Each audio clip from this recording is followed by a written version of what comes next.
龙哥，印尼的洪灾、印尼的水灾真的太可怕。像是什么？我们看到画面，第一个，它是这个山洪爆发下来之后，我就问，这个水谁可以躲得了？据说啊，现在印尼是一整排都是什么？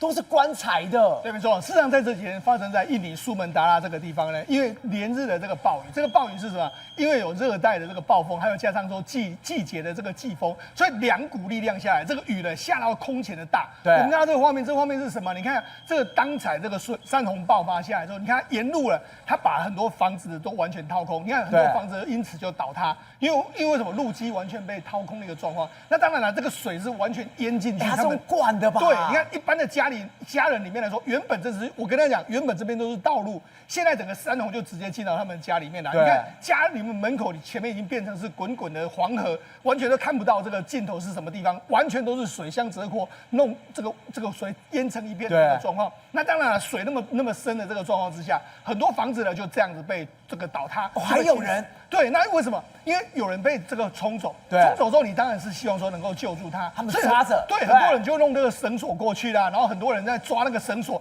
抓，但是无奈。我跟他讲，这个水是真的无情，因为水的冲击力道太大。我们跟大家说过，你只要在30公分冲到你的脚的话，你基本上是站不住的。那你看那个水已经超过他们的膝盖，所以他们最后的这些人都不幸就被冲走。他刚刚是像那个绳子一直拉，结果旁边有人真的是被冲走，是没办法，我没办法拉住啊，那是一个救命绳我跟大家讲，那个水的冲击力道真的相当大。后来他们这几个人来说话，可能都是凶多吉少，他全都没了，凶多吉少。因为什么？因为他们这个绳子根本撑不起这么多人啊，除非你有更多人去救他们。事实上，根据目前为止来说，他们这个官方的统计至少已经有1000个人死亡以上，然后甚至还有非常多人失踪，200多个人失踪哦，然后还有5000多个人受伤的这个局面，这是真的相当大的状况。就赵文道，你以为这个天灾过就没事吗？没有，现在才是灾难的开始，另外一种灾难。你看，这是他们公布了这个照片，就是很多人就不幸往生嘛。他的棺材是一整排这么多人，1000多个人。对，那不幸往生那怎么办？他们现在就只能够快速给你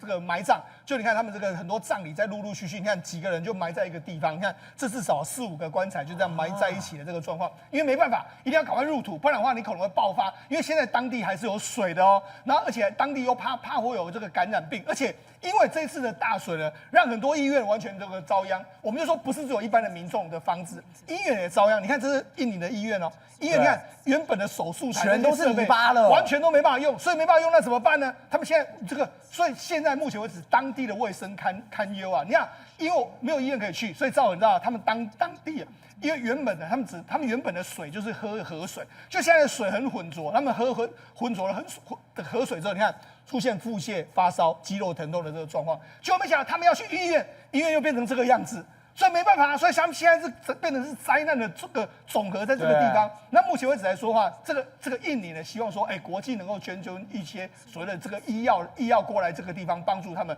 好，那我们讲完了这个印尼当然是他们基础建设比较差，所以你看这个水下来的话，就是摧枯拉朽的一个状况。那我们现在看的是美国，美国也是对，发生在美国。你看，在美国来说，发生在什么地方呢？发生在美国的西北部，加拿大跟这个美国边境，叫华盛顿州。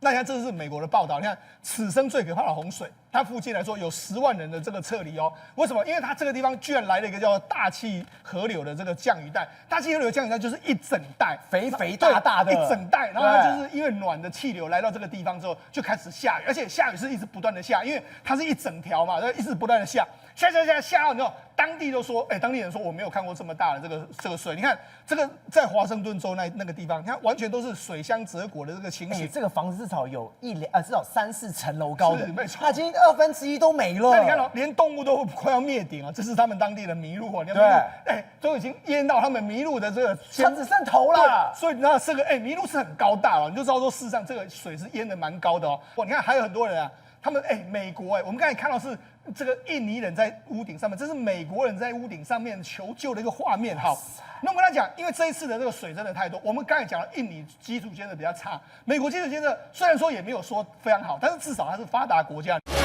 宏观取材，厘清真相，犀利精准，深入剖析，时刻掌握关键新闻时事，不漏接。老时段，新气象，我是钟浩和，关键时刻2.0，全新出击。